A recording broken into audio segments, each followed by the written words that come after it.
Hello everyone, back with me again, Joseph, your host, and welcome back to our channel and the Saint Story for Kids. Today we are going to meet a saint from the 2nd century of Corinth.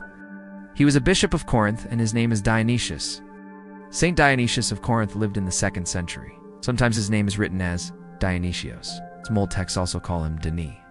He is known most simply as Dionysius of Corinth. He served as a bishop and leader of the church in Corinth, a city in Greece. He's remembered for his strong faith and clear teaching. He worked hard to guide his people during a difficult time for Christians. Many troubles faced the early church, and Dionysius helped bring peace and unity. Not much is known about Dionysius' early life. We do not know for sure where he was born or who his family was. It is likely he grew up in or near Corinth. Corinth was an important and busy city in Greece. He probably came from a Christian family or was baptized as a young man. Christianity was still very new in his time. Many people were still learning about the teachings of Jesus. It is also possible he learned from older Christians who had known the apostles. Corinth had a strong Christian community since the time of St. Paul. This community needed good leaders to stay strong. Dionysius showed wisdom and faith at a young age. The people of Corinth saw these gifts in him. They later chose him to be their bishop. Dionysius became Bishop of Corinth sometime around the year 170. As bishop, he led the Christians of his city with care and firmness. He helped the community stay strong in their faith. Corinth was a large and busy city with people from many places. It was known for trade, travel, and sometimes bad behavior. The church in Corinth needed a strong leader to help them live good lives. As Bishop, Dionysius taught the faith clearly, corrected errors when needed. He worked to keep peace and unity among Christians even when arguments broke out. He did not only care for his own city, he also reached out to other Christian communities. He wanted all Christians to stand together in truth and love. Dionysius was known for writing many letters. He sent letters to churches and bishops in different parts of the world.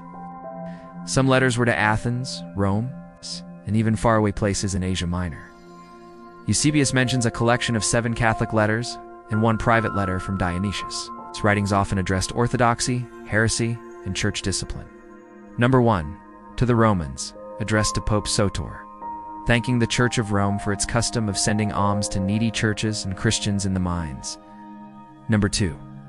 To the Athenians, encouraged faith and recorded that Dionysius, the Areopagite, was their first bishop. Number 3. Against heresies, wrote to the Nicomedeans against Marcionism and warned other churches about heretical distortions.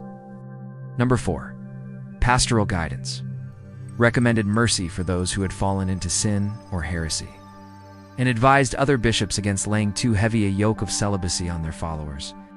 In his letters, he gave advice, comfort, and correction. He praised churches when they did well. He also warned them when they strayed from the true teachings. One of his letters thanked the church in Rome for helping Christians in many places. He praised their generosity and kindness. He also warned about false teachings that were spreading in some areas. Sadly, most of Dionysius' letters have been lost.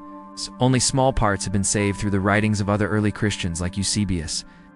Even these small parts show his deep care for the church. Dionysius also provides vital historical testimony, such as confirming that Saints Peter and Paul both taught in Corinth and Italy and were martyred at the same time. He also mentioned that the Epistle of Clement was still being read in the Corinthian church during Sunday assemblies. Dionysius lived during a hard time for Christians. The Roman Empire did not trust Christians and sometimes punished them. Many Christians were arrested or killed for their faith. Heresies were also a big problem.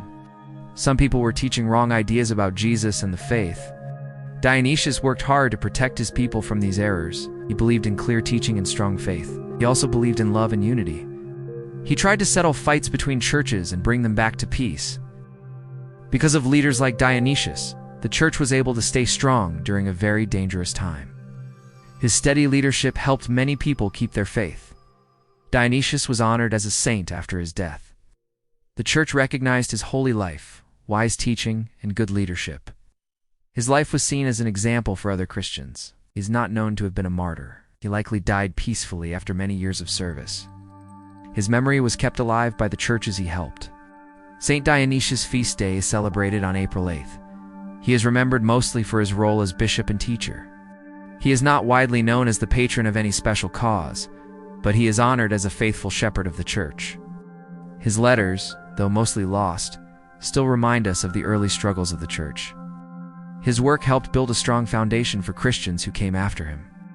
The life of Saint Dionysius of Corinth provides several practical and spiritual lessons centered on community, leadership, and personal conduct. Number 1. The power of constant connection. Even before the age of digital communication, Dionysius was a master of staying connected. He acted as a spiritual glue by writing to diverse and distant communities, from Rome to Athens, to offer encouragement and guidance. This reminds us that active effort is required to maintain a strong faith community, especially across distances. Dionysius also worked hard for unity. He did not just think about his own city.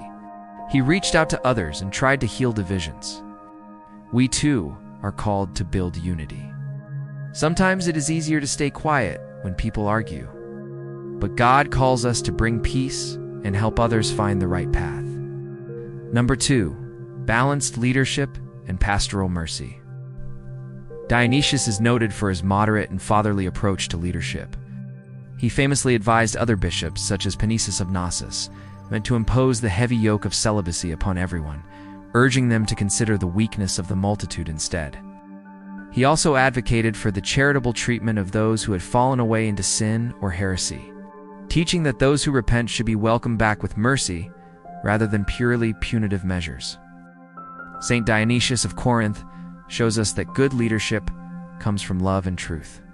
He did not look for fame or praise, simply wanted to help people follow Jesus. His letters show that he cared deeply about others. He spoke clearly when there was trouble. He did not stay silent when the church needed a strong voice. Number 3, vigilance and the rule of faith. He was a fierce defender of the canon of the truth against heresies like Marcionism. From this, we can learn about protecting truth. He warned that even his own letters were being falsified by apostles of the devil, highlighting the historical and ongoing need for discernment and the protection of authentic teachings, and also the weight of Scripture. He noted that if people dared to corrupt his letters, it was no surprise they attempted to do the same to the Holy Scriptures, underscoring the sacredness of the biblical text. Number 4, recognizing and praising virtue in others. Dionysius used his letters not just for correction, but for praising the good works of others. For example, he wrote to the Church of Rome specifically to praise their long-standing custom of sending alms to the needy and to those suffering in the mines. This teaches the importance of acknowledging and celebrating the generosity and faith of fellow believers. The life of Saint Dionysius reminds us that small acts of faith can have a big impact. Even when letters are lost or names are forgotten, the good we do lasts. We are part of something much bigger than ourselves. Faithfulness, even in small things, matters. Now, friends, let us end our session today with a simple prayer inspired by the life of Saint Dionysius of Corinth. Dear Lord, grant me the spirit of Saint Dionysius to be a builder of bridges and a voice of encouragement. Help me to speak truth with gentleness and to offer mercy to those who have lost their way. May my words, like his letters, bring unity to your people and strength to those in need. Give me the wisdom to lead with compassion and the courage to protect what is holy. Amen. Thank you, friends, for watching and joining me in this story of Saint Dionysius of Corinth. I hope you are inspired by him and can learn a thing or two from him. If you enjoyed this video, please do like, share, and subscribe to our channel for more faith-inspiring contents, reflections, and stories of our saints. Take care, everyone. Stay safe and healthy as usual. See you next time, and God bless you always.